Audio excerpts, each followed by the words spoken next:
নবী নিজের জন্য কাঁদি নাই, আমার ছেলের জন্য কাঁদি নাই, নাতির জন্য কাঁদি নাই, বিবির জন্য কাঁদি নাই। ওমর রে, আমি নবী কাঁদি আমার গুনাহগার উম্মতের জন্য। রে ওমর চলে যাও, আমি নবীর ডিস্টার্ব করিস না। উনি চলে যাই। কিছুক্ষণ পরে হযরত উসমান রাদিয়াল্লাহু তাআলা উনি দরজার সামনে দাঁড়ান। হুজুর, কে আপনাকে কষ্ট দিয়েছে? আমি উসমান এসেছি। কে আপনাকে আঘাত দিয়েছে? আমি তার বিচার করব, শাসন করব। নবী গো, অনুমতি দেন, পারমিশন দেন। আল্লাহর নবী ডাক দি, উসমান, আমি নবীর বিরক্ত করিস না। আমি নিজের জন্য কাঁদি না, আমি আমার ছেলেমেয়ের জন্য কাঁদি না। রে উসমান, আমি কাঁদি আমার গুনাহগার উম্মতের জন্য। সুবহানাল্লাহ। কোন উনিও চলে যায়। উনি চলে যাওয়ার পর সকলের সিদ্ধান্ত নিল, মনে হয় নবীর সাহাবী, মুরব্বী সাহাবী সালমান ফারসি রাদিয়াল্লাহু তাআলা উনি গেলে মনে হয় দরজা খুলতে পারে, নবীজি অনুমতি দিতে পারে। সালমান ফারসি রাদিয়াল্লাহু তাআলা উনিও দরজার সামনে দাঁড়ানো। হ্যাঁ নবী, সমস্ত সাহাবীরা চলে গেছে, আমি সালমান এসেছি, অনুমতি আসেনি, পারমিশন আসেনি। ওগো নবীজি, অনুমতি আসেনি, আমাকে দিবেন না অনুমতি। রাম সালমান, আমি নবীর বিরক্ত করি না, আমি নবী নিজের জন্য কাঁদি না, আমি আমার বিবি বাচ্চার জন্য কাঁদি না, আমি কাঁদি আমার গুনাহগার উম্মতের জন্য। সালমান চলে যাও, উনিও চলে যায়। চলে যাওয়ার পর সকল সিদ্ধান্ত নিল, মনে হয় রহমতের নবী, মায়ার নবী, উম্মতের কান্নানি, ওনার কলিজার টুকরা ফাতেমা রাদিয়াল্লাহু তাআলা ওনাকে নবী সবচেয়ে বেশি ভালোবাসে। মনে হয় ফাতেমা যদি যায়, নবীজি দরজা খুলবে, অনুমতি দিবে। নবীজি অনুমতি দিতে পারে। সিদ্ধান্ত হলো ফাতেমাকে আনবে। ফাতেমা দরজার সামনে কাঁদেন। হ্যাঁ আব্বু, কে আপনাকে কষ্ট দিচ্ছে আমাকে বলুন না।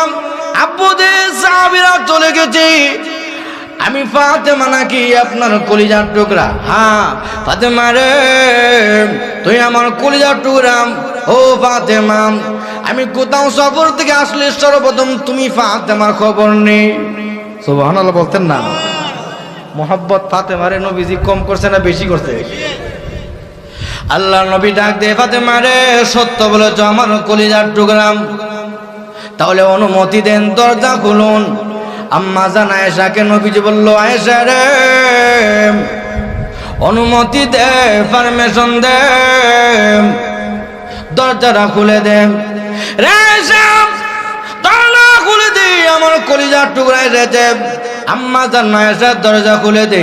ফাতেমা রাদিয়াল্লাহু তাআলা চোখের পানি ফেলে দিয়ে কান্দে, বাবার দিকে তাকায়া, হ্যাঁ আব্বুজি, আজকে 3 দিন হয়ে গেছে আপনি শুধু উম্মতি উম্মতি বলে কাঁদেন। আব্বুজি, কে আপনার কষ্ট দিচ্ছে? কেন আপনি কাঁদেন না? আমাকে বলেন না। আল্লাহর নবী বর্ণনা দেয় জাহান্নামের ভয়াবহতা। ঠিক না বেঠিক?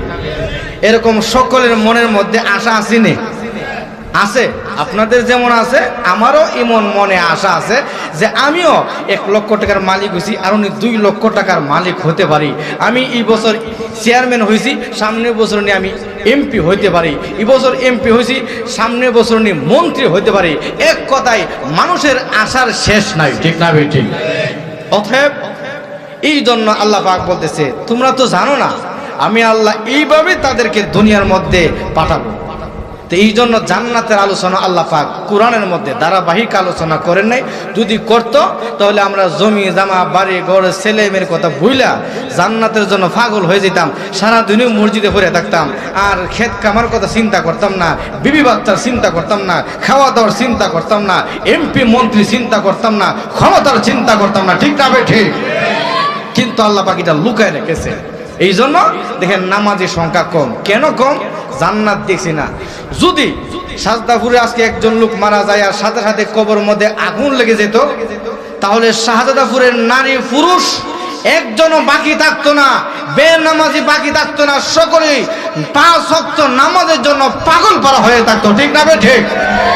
এমন কি কারণ চলে গেলে মুয়াজ্জিন সাহেবের কাছে গেল, ইমাম সাহেবের কাছে, হুজুর কাছে গিয়া বলল, হুজুর আজানের টাইম হইছে না।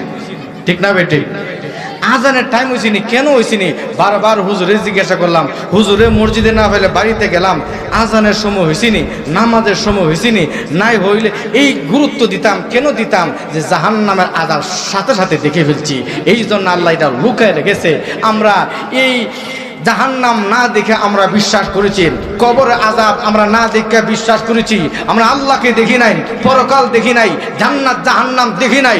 ওই পরকালে মহান আল্লাহ ডাক দিবে, রে বাংলা দুনিয়ার মধ্যে জান্নাত দেখো নাই, আমি আল্লাহ কোরআনে বলেছি বান্দা রে, নবী রাসূলের মধ্যে আমি বার্তা দিয়েছি, উলামায়ে কেরাম কোরআন হাদিসের আলোচনা করেছে, শুনছো বিশ্বাস করেছো বান্দা রে।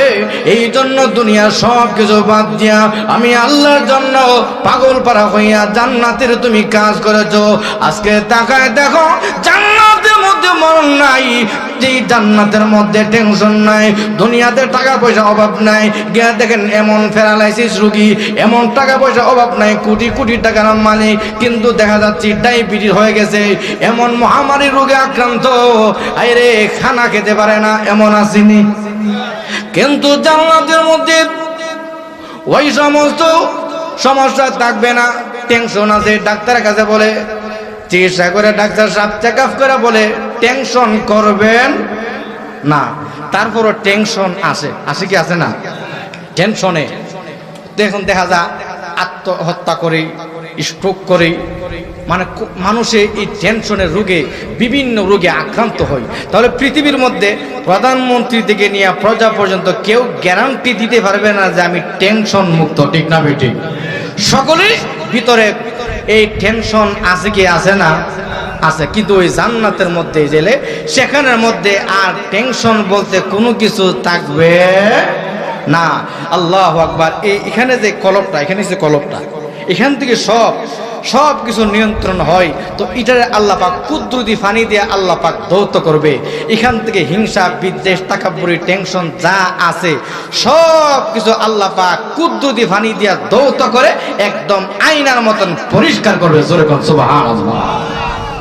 তো আসুন, এই জন্য জান্নাত জাহান্নামের ভয়াবহতার আলোচনা আমি যে আয়াত তেলাওয়াত করছি সেই আয়াতের তরজমা শুনুন। আল্লাহ পাক কোরআনে বলেন, ইয়া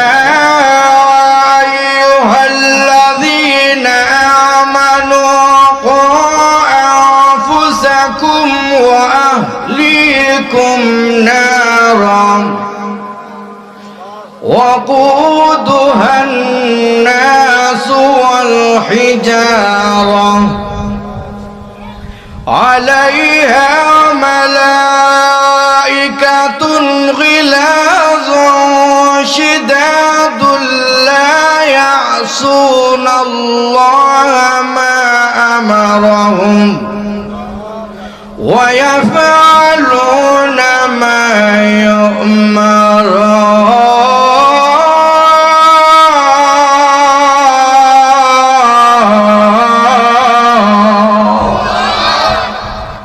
আল্লাহ বলে, হে ইমানদারগণ, হে মুমিনগণ। আল্লাহ মুসলমানদেরকে ডাইরেক্ট বলতেছে, বেঈমান কাফেরদের কথা উল্লেখ করে নাই।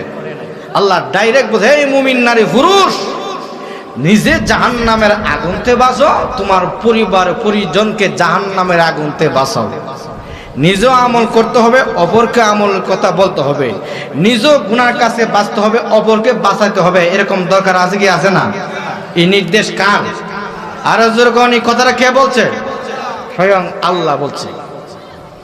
আল্লাহ বলে, ওয়াকুদুহান নাসু ওয়াল হিজারা, জাহান্নামের ইন্ধন হবে মানুষ এবং পাথর।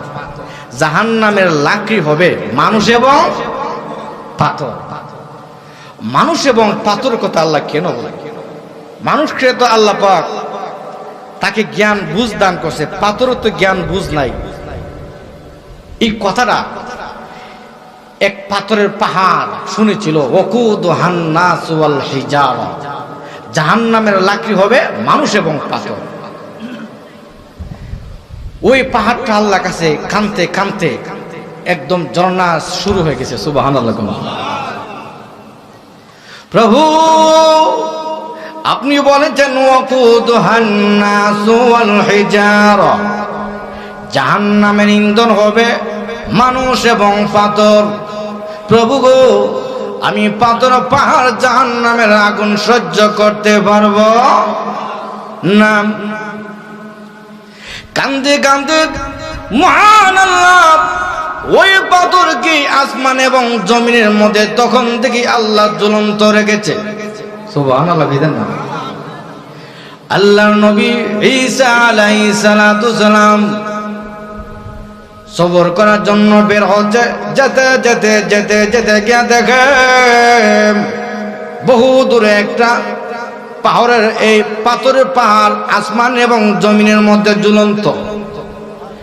ঈসা আলাইহিস সালাম আশ্চর্য গেল, প্রভু যেমন কোনদিন এমন ঝুলন্ত অবস্থা পাহাড় দেখি নাই ঝুলন্ত। প্রভু গো, আশ্চর্য কারবার। এলাকার লোকদেরকে জিজ্ঞাসা করলো, ও এলাকার লোকেরা, এই পাহাড়টা ঝুলন্ত কেন? আমরা তো জানি না, আমাদের পূর্বপুরুষরা এরকম দেখে আসছে। কোথায় নাকি? হ্যাঁ। ঈসা আলাইহিস সালাম সিজদায় লুটি পড়েছে। প্রভু গো, আল্লাহ আপনি সর্বশক্তিমান, আল্লাহ এই পাহাড়ের জবান খুলে দেন। ঈসা আলাইহিস সালাম দোয়া করেছে, নবীদের দোয়া তো আল্লাহ ডাইরেক্ট কবুল করে। পাহাড় কথা বলতে শুরু করলো, হে আল্লাহর নবী, আমার মহান আল্লাহ তো বলেছে ওয়াকুদুন নাস ওয়াল হিজারা। ওগো আল্লাহর নবী, এই জাহান্নামের লাকড়ি মানুষ এবং পাথর। মানুষ এবং আমি জাহান্নামের মধ্যে জ্বলবো, আমি তো সহ্য করতে পারবো না। এই জন্য আমি আল্লাহ কাছে কেঁদেছি, আল্লাহ যেন আমাকে হেফাজত করে।